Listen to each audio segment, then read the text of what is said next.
Konnichiwa मिनासान, welcome back to my YouTube channel. तो आज की इस वीडियो के अंदर मैं बात करने जा रहा हूँ कुछ बहुत ही ज़्यादा इम्पोर्टेंट टॉपिक के बारे में। और ये जो टॉपिक है ये मुझे टॉपिक क्या एक्चुअली क्वेश्चंस हैं, क्वेरीज हैं। तो काफ़ी सारे मेरे सब्सक्राइबर्स जो मेरे स्टूडेंट्स हैं वो मुझसे यही पूछते हैं कि सेंसे हम पढ़ाई कैसे करें, हम स्टडी कैसे करें। अब एग्ज़ाम बहुत ही क्लोज है, नेक्स्ट मंथ एग्ज़ाम होने वाला है। तो कुछ भी चीज़ हम ले लें, जैसे फॉर एग्जांपल हम ग्रामर ले लें या फिर हम वोकैब ले लें या फिर हम कांजी ले लें। किस तरीके से पढ़ें? हम इन्हें पढ़ते हैं लेकिन हम भूल जाते हैं, कांजी को हम याद करते हैं, भूल जाते हैं, वोकैब हम पढ़ते हैं, वो हम भूल जाते हैं।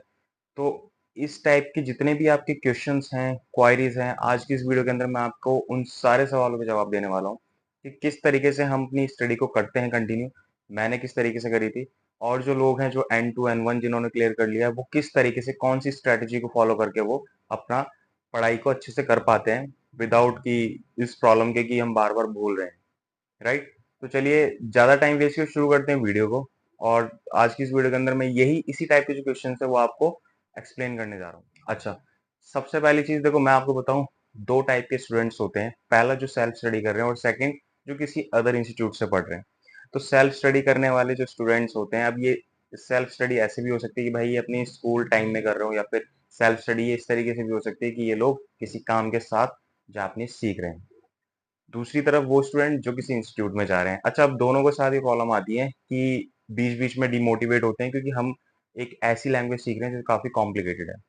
तो हमें करना क्या है, किन बातों का ध्यान रखना है, कहाँ पर हमें सबसे ज़्यादा फोकस करनी है, वो मैं आपको बताता हूँ। सबसे पहले देखो, चाहे कोई स्टूडेंट सेल्फ स्टडी करे, चाहे कोई स्टूडेंट किसी इंस्टीट्यूट से पढ़े, सबसे इंपॉर्टेंट चीज़ जो होती है ना पढ़ने वाली, वो मैं आपको बता रहा हूँ। तो वो सबसे पहली चीज़ होती है, अगर आप लैंग्वेज कर रहे हैं, तो सबसे पहली चीज़ है वोकैब। आप वोकैब ले लीजिए। पर सबसे पहले मैं एक वोकैब का एग्जांपल दे रहा हूँ। फॉर एग्जांपल आपके सामने N5 में अराउंड 750 के समथिंग या 770 के समथिंग आपकी वोकैब जो होती है वो आपको याद करनी होती है। तो बहुत लंबा टारगेट नहीं है, बहुत लंबा टास्क नहीं है कि आप 6 मंथ में 750 वोकैब भी याद ना कर पाओ। तो ऐसा तो मैं नहीं मानता कि ऐसा भी आप नहीं कर सकते। तो उसके लिए हमें बस कुछ स्ट्रैटेजी को अपनाना होता है। उन स्ट्रेटेजी को अपना करके आप बड़े आराम से ये चीज करोगे। कैसे करना होता है वो मैं बताता हूँ, क्योंकि बहुत से लोगों का ये सवाल है कि हम वोकैब पढ़ते हैं लेकिन भूल जाते हैं। तो भूल क्यों जाते हैं? क्योंकि आप जो है ना उन वोकैब को रटते हैं। आज एग्जाम्पल के लिए, आज आप क्लास में गए, वहां पर आपको पढ़ाया गया और आप उन्होंने कहा कि आप पढ़ के आइएगा अब नेक्स्ट क्लास में। आप अगले दिन सारी वोकैब्स को रट के रट्टा मार के वहां गए। और फिर क्या होता है, जब वो चैप्टर आगे बढ़ते हैं, दूसरे तीसरे चैप्टर के बाद आप वोकैब सारी भूल जाते हैं। तो करना क्या है, एक सिंपल तरीका मैं बता रहा हूँ कि देखो, पर डे आप जो है ना वोकैब, एज अ बिगिनर के लिए बता रहा हूँ। आप इस जो मैं क्वांटिटी बताऊंगा, आप उस क्वांटिटी से स्टार्ट करके आगे तक भी बढ़ा सकते हैं। और अगर उस क्वांटिटी तक भी आप याद करेंगे तब भी कोई इश्यू नहीं है। देखो, जो मेरा एक्सपीरियंस है वो मैं यही कहूंगा। सबसे पहले आप जब वोकैब पढ़ो ना, तो पर डे की आप एक वोकैब ले लो, कम से कम 5 वोकैब ले लो पर डे की। ये कम से कम बता रहा हूँ, ज्यादा ज्यादा आप 10 भी कर सकते हो, क्योंकि 10 वोकैब हम एक दिन में याद कर सकते हैं, ऐसी कोई इशू है नहीं। अब डिपेंड करता है कि वोकैब को याद कैसे करा जाए। हमने सपोज 5 से 6 वोकैब ले लिए पर डे, ठीक है। और इन 5 से 6 वोकैब को हमें वीक में सिर्फ 5 डेज पढ़ना है, यानी कि Monday, Tuesday, Wednesday, Thursday and Friday. Saturday Sunday हम कुछ नया नहीं पढ़ेंगे। सैटरडे संडे को जो हमने 5 दिनों में पढ़ा है उसका सिर्फ रिविजन करेंगे, ठीक है। अब देखिए करना कैसे है। सपोज आपने कोई 5 या 6 वोकैब पढ़ी, उन वोकैब्स को आपको अपनी लाइफ में यूज करना है। फॉर एग्जाम्पल, आपने कोई वर्ड पढ़ा नया, कोई ऐसा वर्ड जो जापानीज में था, और फिर उस वर्ड को देखना है आपको कि हिंदी में हम उसे कहाँ यूज करते हैं। अगर आपको हिंदी में सुटेबल लगे हिंदी में, इंग्लिश में लगे तो इंग्लिश में। तो मेरे हिसाब से अकॉर्डिंगली आप अपनी मदर टंग में करें तो ज्यादा बेस्ट बेस्ट रहेगा। तो अब सपोज आपने कोई भी वोकैब पढ़ा, जैसे कि एग्जाम्पल के लिए मैं आपको बताऊं, एक मैंने वर्ड पढ़ा था अभी रिसेंटली, मैं खुद भी पढ़ रहा हूँ, तो उसके लिए उसी वहीं से एक वर्ड ले लेता हूँ। जैसे एक फुक्शो है, फुक्शो कह रहा हूँ मैं, फुकुशी जो एडवर्ब होती है। तो एडवर्ब में मैंने अभी रिसेंटली एक वर्ड पढ़ा था, शिदाइनी। इसका मतलब होता है बिट बाय बिट, यानी धीरे धीरे। तो जैसे मैं कहूँ शिदाइनी कुराकू नात्ते की था, मतलब धीरे धीरे अंधेरा हो गया। तो ये टर्म मैंने, ये वर्ड मैंने बुक में पढ़ा था। अब मेरे सामने प्रॉब्लम ये थी कि मैं इसे याद कैसे करूँ। तो देखो, मैं याद कैसे करता हूँ, जो भी शब्द या जो भी वर्ड मैं पढ़ता हूँ ना, उसे मैं देखता हूँ इस वर्ड को हम अपनी रियल लाइफ में हम कहाँ यूज कर रहे हैं। अब जैसे आजकल रेनिंग सीजन हो रहा है, हम हमेशा अपने घर में होते हैं, हम बाहर आके देखा एकदम, अरे धीरे धीरे अंधेरा हो गया, बोलते हैं ना, अंधेरा छा रहा है, बादल आ गए। तो ये टर्म सबसे ज़्यादा यहाँ पे यूज़ होता है। तो मैंने यहीं से एक सेंटेंस लिया, शिदाई नि कुराकू नात्ते किता, मतलब धीरे-धीरे अंधेरा हो रहा है और ये हम यूजुअली बोलते हैं। तो अब मैं क्या कर रहा हूँ कि मैं इंस्टेड ऑफ कि मैं हिंदी में बोलूँ कि अंधेरा हो रहा है धीरे-धीरे, या इंग्लिश में तो वैसे हम बोलते ही नहीं घर में, अंधेरा हो रहा है धीरे-धीरे, इसको अब मैं इंस्टेड ऑफ अंधेरा हो रहा है धीरे-धीरे घर में, सॉरी अंधेरा हो रहा है धीरे-धीरे, इसकी बजाय मैं जापानीज़ में बोलूँगा कि शिदाई नि कुराकू नात्ते किता। देखो करना क्या है, हमें एक ऐसा एनवायरनमेंट क्रिएट करना पड़ेगा अपने घर में, और ये हम डे 1 से कर सकते हैं, क्योंकि हमारे आस-पास का एनवायरनमेंट जो है वहाँ पर हमें जापानीज़ बिल्कुल नहीं मिलेगी, ठीक है? तो हमें एक ऐसा एनवायरनमेंट क्रिएट करना है और ये हमें खुद से ही क्रिएट करना होगा। सेकंड चीज़, आप इसे इस तरीके से भी समझ सकते हैं, लाइक जो भी वोकैब आप जापानीज़ में पढ़ रहे हैं ना, अपने फ्रेंड से या किसी से ही बात कर रहे हैं, तो आप उन शब्द को हिंदी की जगह रिप्लेस कर दीजिए। जैसे कि कई बार मैंने काफ़ी काफ़ी ज़्यादा स्टूडेंट्स को या फिर लोगों को ऐसा कहते हुए सुना है कि मैं अभी जो है इकीमस करूँगा, फिर वहाँ से काइरीमस करूँगा। मतलब अभी जाऊँगा, वहाँ से फिर रिटर्न होऊँगा। तो ये भी एक गुड वे है कि आप किसी भी तरीके से आप हिंदी के बीच में ना जापानीज़ को एडजस्ट करो और कोशिश करो कि वो हिंदी को पूरा रिप्लेस करे। जब तक वो हिंदी को पूरा रिप्लेस नहीं करे, आप ये हैबिट अपनी छोड़ो मत, ठीक है? एक दिन में आपको 5 से 6 वोकैब याद करने हैं, वोकैब याद करने का तरीका मैंने आपको बता दिया। जो भी वोकैब है उसको लो और उसको सोचो कि वो कहाँ पे यूज़ हो रही है। अब जैसे कि एक एग्जांपल और लूँ, तो एक वोकैब होगी फुकुज़ात्सु, मीनिंग कॉम्प्लिकेटेड। अभी कॉम्प्लिकेटेड हम यूज़ क्या करते हैं? प्रॉब्लम ये है कि हम इन वोकैब को पढ़ के ना साइड कर देते हैं। उन्हें कभी यूज़ नहीं करते, उनको कभी समझने की कोशिश नहीं करते। अब हमें इसे समझने की कोशिश करनी है। फुकुज़ात्सु वर्ड हो गया कॉम्प्लिकेटेड, ठीक है? मतलब काफ़ी मुश्किल भरा। तो जैसे कि अभी हम ये वर्ड कहाँ यूज़ कर सकते हैं? हम उस हर सिचुएशन में ये वर्ड यूज़ कर सकते हैं जब हम कहें ये थोड़ा मुश्किल है। फुकुज़ात्सु दिस। तो अब से जब भी आप ये बोलो कि ये मुश्किल है, आप फुकुजात्सु बोलो, फुकुजात्सु देस, कोरे वा फुकुजात्सु देस। तो मैं इस तरीके से याद करता हूँ वोकैब्स को, ठीक है? तो इसी तरीके से आपको याद करना है। डे के 5 से 6 वोकैब आपको याद करने हैं। अब आप कहोगे सेंस से 5 से 6 वोकैब अगर हम डे के याद करेंगे तो क्या पूरे हो जाएँगे? बिल्कुल हो जाएँगे।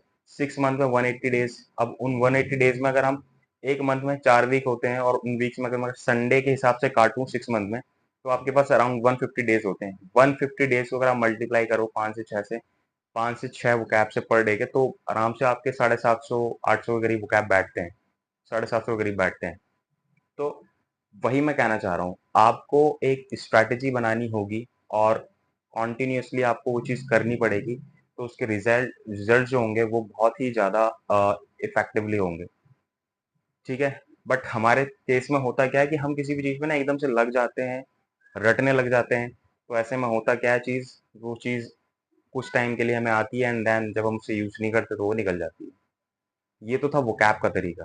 अब मैं बताने जा रहा हूँ आपको इसके बाद सेकंड सबसे इम्पोर्टेंट चीज़ जो है जापानीज़ में, वो है आपकी कांजी, ठीक है? कांजी को करने का भी सिंपल तरीका मैं यही बताऊँगा कि 1 डे में आप अराउंड 5-5 कांजी डेली का पढ़िए। मैं कह रहा हूँ आप ज़्यादा मत पढ़िए, 1 डे में, 1 दिन में 5 कांजी पढ़िए, और जो भी 5 कांजी आप पढ़ रहे हैं उन्हें एक किसी पेपर पे लिख लीजिए, या फिर मोस्ट इम्पोर्टेंट मैं आपको बताऊँ, एक छोटा-सा लाइक स्टिकी नोट्स आते हैं, स्टेशनरी शॉप में मिल जाता है। उन स्टिकी नोट्स को आप ले लीजिए, ठीक है? और उसे एक मैं आपको एग्ज़ाम्पल देना चाहूँगा, कुछ इस टाइप से स्टिकी नोट्स का, जैसे मैंने इसके अंदर ये एक छल्ला टाइप डाल रखा है, तो आप कुछ ऐसी स्प्रिंग सी कुछ इसमें डाल के होल करके इन स्टिकी नोट्स को अपने पास रख सकते हैं। अब ये कलरफुल स्टिकी नोट्स आते हैं, तो 1 कलर में अराउंड 30 पेपर्स होते हैं, ठीक है? तो अगर 3 कलर है तो आपके अराउंड 90 स्टिकी नोट्स ये होंगे। तो आप कर क्या सकते हो, 1 डे रेगुलरली आप 1 दिन में 5 कांजी पढ़ रहे हो, तो आप इन स्टिकी नोट्स पे उस कांजी को लिख लो। आगे कांजी, पीछे इसकी कुनियोमी, ओनियोमी और इसका मीनिंग।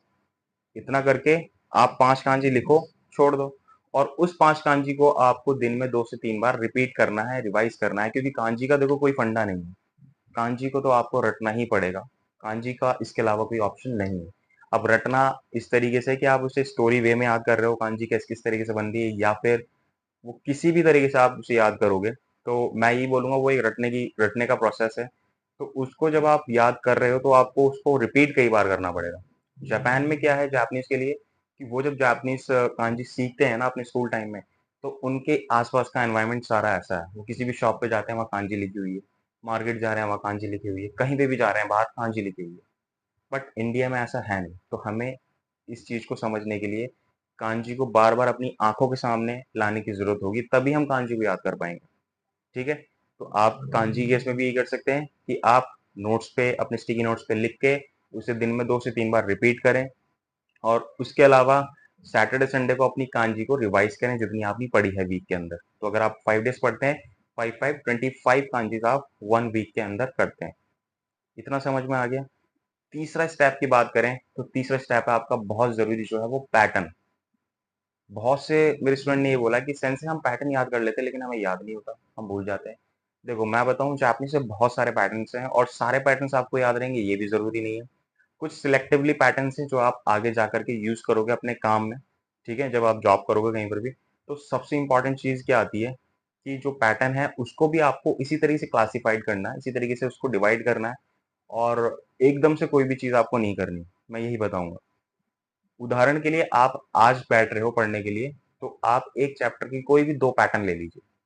पर डे आप 2 पैटर्न पढ़िए। क्योंकि किसी भी लेवल में ज़्यादा से ज़्यादा मैक्सिमम बताऊँ तो 150 से ज़्यादा पैटर्न नहीं होंगे, मेरे हिसाब से। अगर हुए तो 160, 170, 180 ऐसे कोई सा भी लेवल नहीं है N5, N4, N3, N2 जिसके अंदर 200 से ज़्यादा पैटर्न हो, ठीक है? तो 200 से कम ही मान के चलते हैं, 150 टू 160 यूजुअली होते हैं।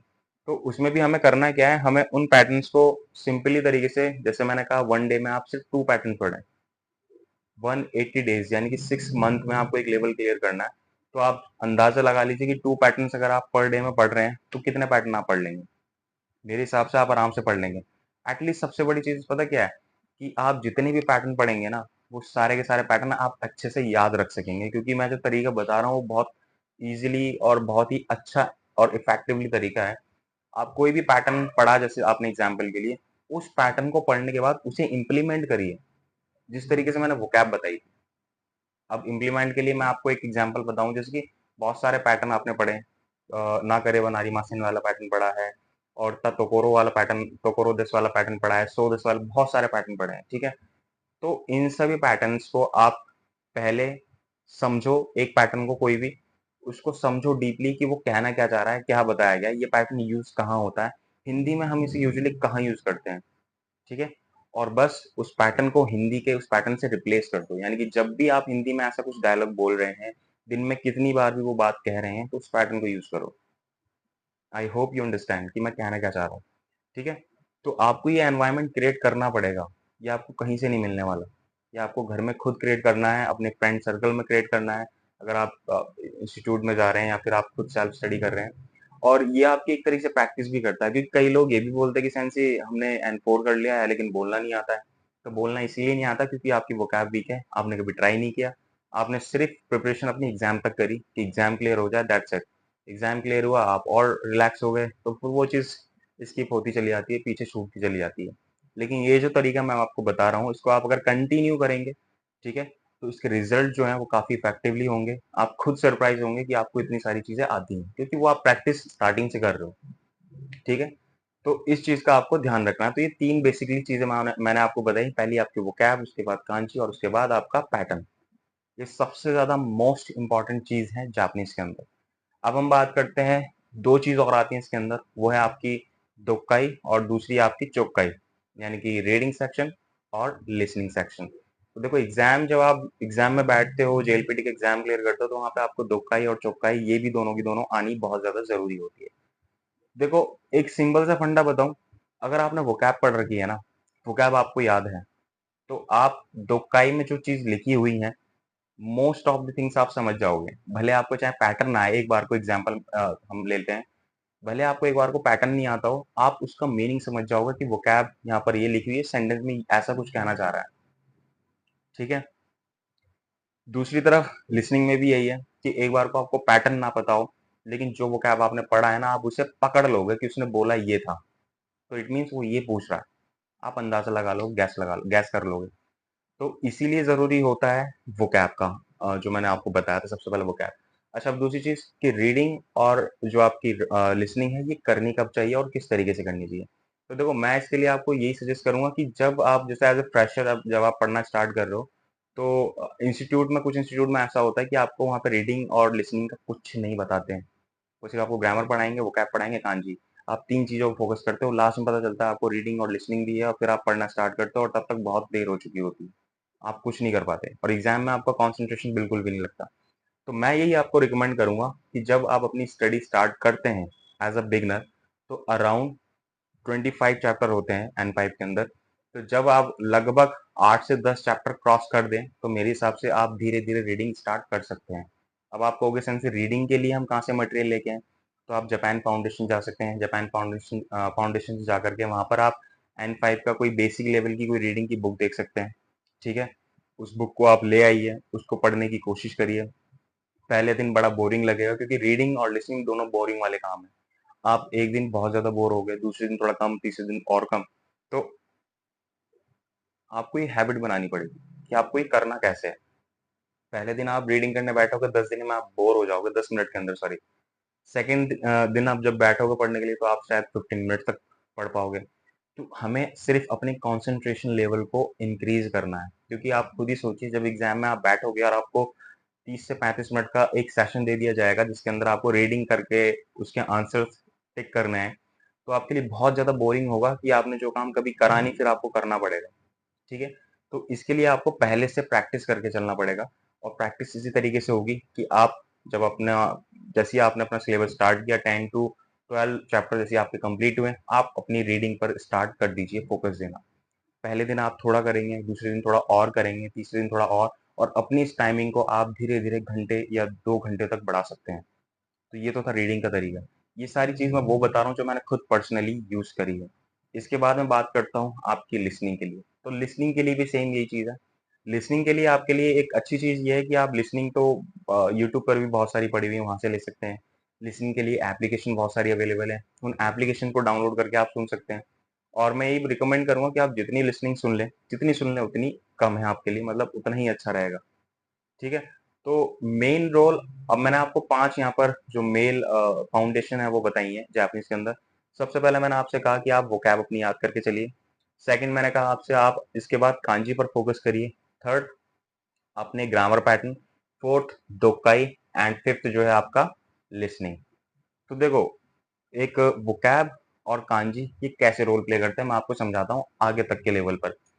एग्जाम्पल के लिए आपकी वोकैब बहुत बढ़िया है और आपकी कांजी में भी अच्छी कमांड है, आप कांजी को बहुत अच्छे से समझते हैं, पढ़ते हैं।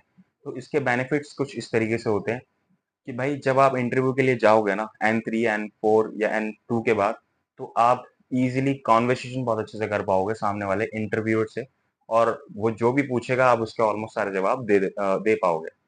ठीक है? वहीं दूसरी तरफ बात आती है कांजी की। देखो बहुत सारे इंटरव्यूज ऐसे होते हैं जब आप किसी ऑटोमोबाइल इंडस्ट्री में जाओगे मैन्युफैक्चरिंग में, तो वहां पर एक बार को आपकी स्पीकिंग स्किल को देख करके शायद वो आपको क्लियर कर दे और शायद आपका वो टेस्ट ना लें, लेकिन काफी केसेस में ऐसा होता है कि टेस्ट लेते हैं वो आपको भी रीडिंग डॉक्यूमेंट दे देते हैं, एक डॉक्यूमेंट वो आपको रीड कराते हैं। और जब आप आईटी में जाते हो, आईटी कंपनी में तो पहली शर्त यही होती है कि वो आपको सबसे पहले डॉक्यूमेंट दे देते हैं कि आपको इसे रीड करना है। पहले आपको वो डॉक्यूमेंट रीड आउट करना है, उसका मीनिंग बताना है। कई कंपनीज में असेसमेंट टेस्ट होते हैं जैसे कि अमेज़न हो गई, टीसीएस हो गई एंड बहुत सारी कंपनीज हैं, ठीक है? उसमें असेसमेंट टेस्ट पहले भेज दिया जाता है आपको मेल के थ्रू। आपको वो टेस्ट करना होता है विद इन 30 मिनट्स या 50 मिनट्स जो भी टाइम होता है। अगर वो टेस्ट आपको क्वालीफाई आप कर पाते हो, वो टेस्ट क्लियर कर पाते हो, तब जाकर के आपका इंटरव्यू का राउंड आता है, तब आपकी स्पीकिंग स्किल देखी जाती है। तो मैं यही चीज़ कह रहा हूँ कि बेनिफिट्स आपको ये मिलेंगे। आपको वोकैब आती होगी, आप अपना इंटरव्यू क्रैक कर देंगे। आपको कांजी आती होगी, तो आपके सामने जो भी असेसमेंट टेस्ट जो भी रखा जाएगा, वो आप ईज़िली पढ़ के निकाल दोगे, ठीक है? बट अगर इन्हीं चीज़ों पर आप फोकस नहीं करोगे ना, तो इनमें फिर प्रॉब्लम्स आती हैं। फिर जॉब के लिए आप अप्लाई करते रहते हो कि दूसरी किसी जॉब के लिए अप्लाई करें, कहीं और जॉब के लिए अप्लाई करें। तो भाई मैं वही चीज़ बता रहा हूँ फ्यूचर के पर्सपेक्टिव को देख करके कि स्टार्टिंग वहाँ जा कर के नहीं, स्टार्टिंग पहले यहाँ से कर लो। ठीक है? तो यहाँ से प्रैक्टिस आप करोगे, तभी आप वहाँ जाकर के आपको हेल्पफुल रहेगा। और एक सबसे बड़ी चीज़ मैं बताऊँ, आपने लाइन ऐसी चुनी है जापानीज़, तो आपने आपको इसमें पढ़ना तो स्टार्टिंग से ही पड़ेगा। आप ये सोचो कि मैं बीच में कहीं स्किप कर दूँ या कुछ दिन छुट्टी कर लूँ, उसके बाद अपनी स्टडी कंटिन्यू करूँ, तो इसमें बहुत बड़ा गैप आ जाएगा, आपको दोबारा से ज़ीरो से स्टार्ट करना पड़ जाएगा। समझ रहे हैं? तो इसलिए मैं कह रहा हूँ, एक स्ट्रैटेजिक तरीके से जो है अपनी पढ़ाई को करो। बहुत ज़्यादा टाइम देने की ज़रूरत नहीं है। आप ये देख लीजिए कि आप 1 दिन में 5 से 6 वोकैब याद कर रहे हैं, तो मेरे हिसाब से हार्डली 20 मिनट 25 मिनट आपकी वोकैब हो गई। कांजी की बात करें, सेम टाइम उसमें लगा सकते हैं। 5 कांजी आपको याद याद करने के लिए कितना टाइम लगेगा? 20 से 25 मिनट, अराउंड 1 घंटा हो गया, ठीक है? 1 घंटा भी नहीं हुआ, सॉरी। इसके बाद फिर आपका पैटर्न है। अगर आप पैटर्न सिर्फ 2-2 पढ़ रहे हैं, तो उन पैटर्न को जोड़ करके मैं कह रहा हूँ मोस्ट ऑफ द आपका टाइम ले लूँ, तो 1.5 घंटा मुश्किल से पर डे का पड़ जाता है, 1.5 से 2 घंटा। इतना टाइम अगर आप दे रहे हो अपनी स्टडी को, बट फोकस के साथ दे रहे हो, तो ये आपके लिए मोर देन इनफ है। बहुत अच्छा समय है देने के लिए, इतना बहुत रहेगा मेरे हिसाब से। प्रेशराइज़ होकर के पढ़ना नहीं है, क्योंकि इंस्टीट्यूट्स वगैरह में क्या होता है, देखो 2 तरीके की चीज़ें होती हैं। कुछ इंस्टीट्यूट्स में तो ये होता है कि भैया वो आपको सिर्फ जेएलपीटी एग्जाम की प्रिपरेशन कराते हैं कि प्रिपरेशन करो और जाओ। कुछ ऐसे भी इंस्टीट्यूट होते हैं जो आपको लेवल की तैयारी नहीं कराते, वो सिर्फ कल्चरल वाइज पढ़ाते हैं कि आपको उनका कल्चरल सीखना है, किस तरीके से वो जापानीज बात करते हैं, क्या उन्हें पसंद है नहीं पसंद है, पूरा उनका बुनका से रिलेटेड आपको चीज़ें बताते हैं। तो दोनों केसेस में आपको ये बताऊंगा कि भाई देखो, प्रेशराइज होने की जरूरत नहीं है, प्रेशर फील करने की जरूरत नहीं है। प्रेशर हमें क्यों फील होता है? क्योंकि हमें चीज़ आती नहीं है। अगर आप मुझसे सवाल करोगे सेंस से मुझे स्पीकिंग नहीं आती, तो सबसे पहला उसका आंसर मैं यही दूंगा, आपको वोकैब नहीं आती। और चाहे तो आप खुद टेस्ट कर लेना, आपको वोकैब आती नहीं इसलिए आप स्पीकिंग कर नहीं पाते। अगर आप कहते हो सेंस से मुझे समझ में नहीं आता किसी का कि सामने जापानीज ने क्या बोला, तो उस केस में भी आपको वोकैब नहीं आती, क्योंकि आपने जब पढ़ा ही नहीं तो आप समझोगे क्या वो बोल क्या रहा है। समझ रहे हो? रीडिंग में भी यही रीजन रहेगा। तो कहने का मतलब यही है, कुल मिलाकर के ये बेसिक पिलर हैं, 5 पिलर। इन 5 पिलर को आपको फॉलो करना है। स्ट्रिक्टली फॉलो कर लोगे, जापानीज में कभी भी आप पीछे नहीं होगे, किसी भी लेवल पर पीछे नहीं होगे। और एक बार में फर्स्ट अटेम्प्ट में ही आप अपने सारे लेवल क्लियर कर लोगे। ठीक है? तो ये तो थी आज की इस वीडियो के अंदर मैं आपको यही चीज समझाना चाह रहा था कि आपकी कोई चीज अगर क्लियर नहीं हो रही तो उसका सबसे बड़ा रीजन ये है। आई होप आपको ये 5 पॉइंट्स अच्छे से समझ में आ गए होंगे। अब इसके अलावा मैं कुछ आपसे 2 क्वेश्चन है जो और कहना चाहूंगा। देखो, पहला क्वेश्चन तो ये है कि आप में से बहुत सारे सब्सक्राइबर जो हैं वो आते हैं और चैनल पे आए, उन्होंने वीडियो को देखा और देख करके वो चले गए। देखो, मैं आपसे एक छोटी सी रिक्वेस्ट करूंगा कि मैं यहाँ पर अपना जितना भी इनपुट दे रहा हूँ, मतलब जितना भी एफर्ट लगा रहा हूँ वीडियोस बनाने में, और अभी मैंने N5 कराया है, N4 भी करा दिया है, ठीक है? और उससे रिलेटेड 2 प्लेलिस्ट बना रखी हैं। पहली तो है, आप मेरे चैनल पे जाओगे जेएलपीटी के नाम से, दूसरी है जेएलपीटी N4 के नाम से। तो जेएलपीटी N4 में N4 का पूरा मटेरियल है और जेएलपीटी के अंदर जेएलपीटी N5 का पूरा मटेरियल है। आप वहां से पढ़ सकते हो, फ्री ऑफ कॉस्ट सारा का सारा कोर्स वहां पर अवेलेबल है। मेरी आपसे सिर्फ एक छोटी सी रिक्वेस्ट रहती है कि जब मैं इतना काम कर रहा हूँ, मीन्स मैं ये धौंस नहीं दिखा रहा आपके ऊपर, ना ही मैं एक तरीके से किसी तरीके से आपको फोर्स कर रहा हूँ। मैं सिर्फ एक छोटी सी रिक्वेस्ट कर रहा हूँ कि मैं कुछ सोच करके मैंने ये चीज स्टार्ट की है ताकि आप लोगों के लिए हेल्पफुल रहे, ठीक है? तो मेरा एक छोटा सा बस यही आपसे रिक्वेस्ट रहती है कि जब भी आप अगर मेरे चैनल पे आ रहे हैं, किसी भी तरीके से अगर मैंने आपकी कभी भी हेल्प करी है, तो उस चीज को ध्यान में रख के बहुत बहुत रिक्वेस्ट मैं ये करूंगा कि आप चैनल को सब्सक्राइब जरूर कर लीजिए करें। और साथ ही साथ जो वहाँ पर कमेंट सेक्शन है, अगर आपको कोई चीज़ पसंद आई है या नहीं आई है, वहाँ पर आप मुझे कमेंट करके बता सकते हैं, या फिर कोई टॉपिक आपको कहीं समझ में नहीं आया, तो कमेंट भी आप मुझे कर सकते हैं, वीडियो को लाइक कर सकते हैं। इनसे होगा कुछ नहीं, इनसे सिर्फ मुझे ये लगेगा कि जो मैं काम कर रहा हूँ, मैं जिस डायरेक्शन में जा रहा हूँ, वो डायरेक्शन सही है। अब क्या होता है कि आप लोग देखा आपने वीडियो और आप निकल गए, ठीक है? या आपने स्किप कर करके देखा, जो भी चीज़ आपको देखनी थी आपने देखी और वो निकल गए। तो इसमें होता क्या है, इसमें थोड़ा-सा मुझे ये लगता है नेगेटिव इम्पैक्ट मुझे ये आता है, कि यार मेहनत की, लेकिन वो मेहनत किसी के काम की नहीं, क्योंकि लोग देख ही नहीं रहे। तो अगर आप देखोगे ही नहीं तो उसमें मेरा कुछ फ़ायदा नहीं है ना? अगर आप मुश्किल से अपने पूरे 24 आवर्स में से देखा जाए, अगर आप 10 से 15 मिनट मेरी वीडियोज़ को नहीं दे पा रहे या नहीं दे रहे हो, तो मुझे नहीं लगता मेरा वीडियो बनाना किसी भी तरीके से जो है मेरे लिए या आपके लिए फ़ायदेमंद है। तो ये वेस्ट ऑफ टाइम मुझे लगता है। तो बस एक छोटी-सी रिक्वेस्ट यही कर रहा हूँ कि आप आ रहे हैं और आपको कभी भी ये लग रहा है कि मैंने किसी भी तरीके से थोड़ी बहुत भी आपकी हेल्प करी है, तो चैनल को ज़रूर सब्सक्राइब कर लिया करो। और साथ ही साथ नीचे जो आपका लाइक होता है उसको भी, उस बटन को भी प्रेस कर दिया करो, ताकि मुझे एटलीस्ट थोड़ा मोटिवेशन मिलता रहे कि हाँ, मेरे पीछे ऑडियंस है, मेरे सब्सक्राइबर्स हैं, मेरे स्टूडेंट्स हैं जो मुझे देख रहे हैं, मुझे फॉलो कर रहे हैं, पढ़ रहे हैं। मुझे भी ये चीज़ फील होती रहती है। अभी मैं रिसेंटली देख रहा था कि व्यूज़, जब मैंने चैनल स्टार्ट किया था लास्ट ईयर, तो व्यूज़ काफ़ी ठीक-ठाक आते थे। बट अब रिसेंटली क्या हो रहा है कि व्यूज़ मैं देख रहा हूँ बहुत कम व्यूज़ हैं। अब ऐसा क्यों है ये मुझे समझ में नहीं आ रहा, या मुझे किसी तरीके से इम्प्रूवमेंट करने की ज़रूरत है। कुछ चीज़ जो आपको थोड़ा ऑड दिखाती है, या आपको वॉइस क्लियर नहीं है, या आपको वीडियो क्वालिटी में कुछ इश्यू लगता है, तो कुछ ऐसे सजेशन है तो वो भी आप मुझे दे सकते हैं। मैं उसके लिए बिल्कुल फ्री हूँ। ठीक है? तो मैं कोशिश करूँगा अपने एंड पे कि मैं उन सब चीज़ों को इम्प्रूव करूँ, सुधारूँ। अब आते हैं दूसरे क्वेश्चन की तरफ। कई बार क्या होता है, मैं किसी को ब्लेम नहीं कर रहा। मैंने देखा है बहुत से मेरे ऐसे स्टूडेंट हैं कि वो मुझे आते हैं, इंस्टाग्राम पे मुझे मैसेज करते हैं और मुझसे कहते हैं कि सेंसे आपने मुझे ये चीज़ जाननी है, आपने इस पे आप वीडियो बनाइए। और होता क्या है, एक्चुअली में मैं उस पे वीडियो बना रखा हूँ ऑलरेडी। तो सबसे बड़ी चीज़ पता क्या है कि आपने मेरे चैनल को सब्सक्राइब कर रखा है। बहुत अच्छी बात है, मैं उसके लिए आपका बहुत-बहुत आभारी हूँ। लेकिन एक चीज़ ये है कि थोड़ा-सा ना रिसर्च आपको भी करना पड़ेगा। मैंने ऑलरेडी प्लेलिस्ट वहाँ पे बना रखी हैं, तो आप प्लेलिस्ट में जाकर के चेक कर सकते हो कि मैंने वीडियोज़ कौन-कौन सी वीडियोज़ डाली हैं अभी तक, ठीक है? क्योंकि मैं ऑलमोस्ट जो मुझे लगता है कि ये चीज़ प्रॉब्लम हो सकती है आप लोगों के साथ, मैं उसको ऑलरेडी वीडियो रिकॉर्ड कर चुका हूँ। अब आप आकर के जब ये कहते हो ना कि सेंस वो वाली, कुछ तो ऐसे स्टूडेंट होते हैं जो जिन्हें मैं ये बता देता हूँ कि मैंने इसको वीडियो बनाई है, तो वो ढूँढना भी नहीं चाहते। वो ये कहते हैं कि सेंस भेज दो मुझे, लिंक भेज दो।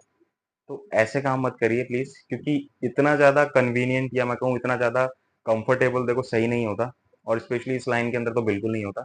तो कुछ चीज़ें हैं, अगर जैसे मैं आपको कह रहा हूँ कि इस पे मैंने ये चीज़ कर रखी है, तो आप उसे जाके खुद भी सर्च कर सकते हैं, खुद भी देख सकते हैं। है ना? इंस्टेड ऑफ कि आप मुझसे रिक्वेस्ट करें कि भाई लिंक दे दो, कि मुझे ये चीज़ प्रोवाइड करा दो। हाँ, जो चीज़ नहीं है अपार्ट फ्रॉम दैट, कि आपको कोई शीट चाहिए, कोई आपको कुछ और चीज़ चाहिए रिलेटेड, मतलब कुछ ऐसा सोर्स ऑफ इंफॉर्मेशन चाहिए आपकी स्टडी से रिलेटेड, तो वो मैं प्रोवाइड करा सकता हूँ, उसमें कुछ इश्यू नहीं है। लेकिन जो चीज़ मैंने कर रखी है, आप वही चीज़ मुझसे माँगोगे सेंस ये चीज़ दे दो, तो वो थोड़ा-सा मुझे ऑड लगता है कि ढूँढना फिर आपको भेजना, है ना? तो इन सब चीज़ों का आप थोड़ा-सा ध्यान रखें, और जो मैंने ये 5 तरीके बताए हैं, इन 5 तरीकों को पढ़ें, इन 5 तरीकों को आप फॉलो करें, और इन 5 तरीकों को फॉलो करने के बाद मैं 101% आपको गारंटीड दे रहा हूँ कि आप बहुत अच्छे से अपना कोई भी लेवल जो है वो क्लियर कर लेंगे। मैंने इन 5 टॉपिक के अंदर कुछ भी ऐसी चीज़ नहीं बताई जो आप नहीं कर सकते। एक तो सबसे इम्पोर्टेंट चीज़, टाइम जो है वो शॉर्ट कंज़्यूम हो रहा है आपका इसके अंदर। सेकंड चीज़ जो आ रही है वो है इसके अंदर स्ट्रैटेजी, कि आप एक कंसिस्टेंसी को फॉलो करके चीज़ों को कर रहे हैं। और देखो एक चीज़ सही बताऊँ, जब आप जापानीज़ कर रहे हो ना, तो भाई भूल जाओ सब चीज़, सब चीज़ों को साइड कर दो, रिश्तेदारी, कहीं आना-जाना, पार्टी-शार्टी सब बंद कर दो। मेन चीज़ फ़ोकस कर लो अपने एग्ज़ाम पे, क्योंकि ये एग्ज़ाम बहुत ज़रूरी है। अगर आपका निकल जाता है, तो आप ये मान लीजिए 6 मंथ में N5, 6 मंथ में N4, और अगले 6 मंथ में आप N3 निकाल लेंगे। यानी कि 1.5 साल के अंदर आप अपना N3 निकाल करके जॉब के लिए अप्लाई कर सकते हैं। ठीक है? और एक बार जब जॉब जॉब लग गई, तो फिर उसके बाद फिर आपको पता ही है, आप आगे की स्टडी करें या जो भी करें वो आपके ऊपर है। बट प्रोसेस जो है वो इस तरीके से है। ठीक है? सो आज की वीडियो मेरी तरफ से सिर्फ इतना ही है। उम्मीद करता हूँ कि वीडियो आपको पसंद आई होगी। वीडियो अगर पसंद आई है तो वीडियो को लाइक ज़रूर कर दीजिएगा। चैनल को सब्सक्राइब करना बिल्कुल मत भूलिएगा, ताकि इसी तरीके की वीडियो की नोटिफ़िकेशन आपको सबसे पहले आपको नोटिफ़िकेशन मिल सके। ठीक है? मिलते हैं अपनी नेक्स्ट वीडियो में कुछ इसी तरीके की इंटरेस्टिंग और इन्फॉर्मेटिव वीडियो के साथ। तब तक के लिए कीप प्रैक्टिसिंग, कीप स्माइलिंग। हाँ, नेक्स्ट मंथ आपका एग्ज़ाम भी है, तो उसके लिए भी आपको एडवांस में बेस्ट ऑफ लक। अच्छे से एग्ज़ाम देना, और अभी जो बचा हुआ टाइम है इसमें अपनी लिसनिंग और रीडिंग पर थोड़ा ध्यान दीजिए। मिलते हैं नेक्स्ट वीडियो में कुछ इसी तरह के इंटरेस्टिंग टॉपिक के साथ। तब तक के लिए keep practicing, keep smiling, take care and bye bye.